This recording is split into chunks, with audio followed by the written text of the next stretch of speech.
रूस और यूक्रेन के बीच इस्तांबुल में दूसरे दौर की जो बातचीत हुई उसमें सीज फायर को लेकर कोई भी कामयाबी नहीं मिली है।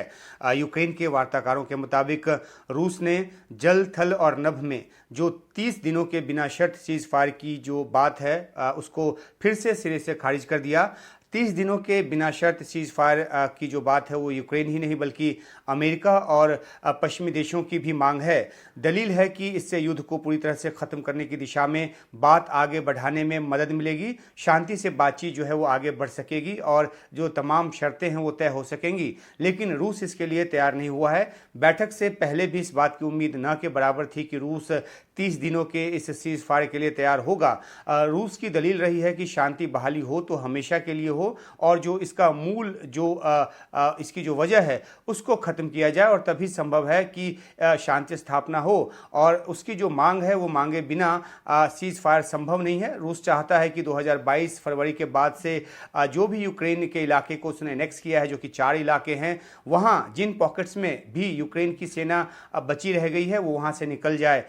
यूक्रेन और उसके सहयोगी जो पश्चिमी देश हैं उनको ये कतई मंजूर नहीं है, उनको ये आत्मसमर्पण जैसा लगता है।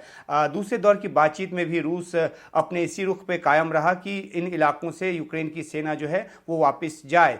रूस ने तो ये भी साफ शर्त रख दी थी कि इस बातचीत में अमेरिका या पश्चिमी देशों का कोई प्रतिनिधि शामिल नहीं होगा और यूक्रेन को इस बात के लिए तैयार होना पड़ा। तो इस बैठक में यूक्रेन के अलावा किसी और देश का कोई प्रतिनिधि शामिल नहीं था। रूस के साथ ही उसकी ये बैठक हुई। इस बैठक में अलबत्ता इतना ज़रूर हुआ कि दोनों देशों के बीच बड़ी तादाद में युद्धबंदियों की अदला बदली को लेकर एक सहमति बन गई है। दोनों देश गंभीर रूप से घायल और बीमार युद्धबंदियों को एक दूसरे को लौटाएंगे।